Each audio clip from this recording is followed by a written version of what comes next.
C'est bientôt la fin des inondations à Lomé, à Dagbame, Bekota, Hedjranawe, Tokwe Aviation. Bonne nouvelle pour les habitants. 28 avril 2025 sur Actu Lomé, restez jusqu'à la fin. Commençons par la politique. Décoration de plusieurs personnalités au Togo, on vous en parle. À la veille du 65e anniversaire de l'indépendance du Togo, le président Faure Essasénda Gnassingbé a présidé une cérémonie officielle de décoration honorant les personnalités civiles et militaires comme Doji Kokoroko et Robert Ducé pour leur contribution à la paix, la sécurité.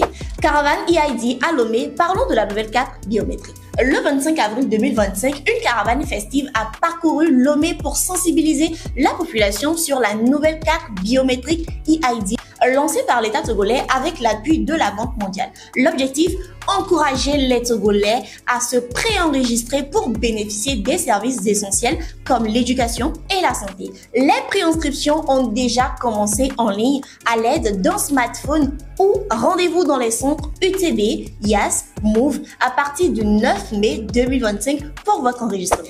À présent, la bonne nouvelle du jour, voici le nouveau projet du gouvernement face aux inondations à Lomé.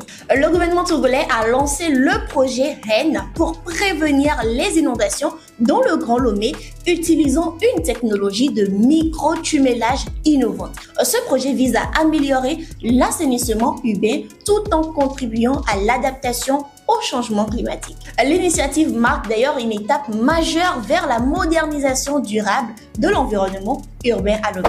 Nous sommes au port de Lomé, les chiffres officiels de l'année 2024 sont dévoilés. Le port de Lomé a traité 30,6 millions de tonnes de marchandises en 2024, confirmant ainsi sa place de premier hub maritime d'Afrique de l'Ouest. Cette performance est soutenue par une transformation numérique ambitieuse malgré un recul des exportations et des importations. D'autre part, le port de Lomé prévoit de continuer sur cette dynamique en renforçant ses infrastructures et en innovant davantage pour l'année 2025.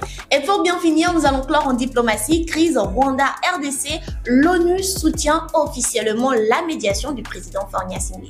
L'Organisation des Nations Unies a exprimé son appui à la médiation menée par Faure Gnassingbé pour apaiser la crise entre le Rwanda et la RDC. Ce soutien renforce l'initiative togolaise en faveur de la paix en Afrique centrale à travers des consultations diplomatiques régionales intensives.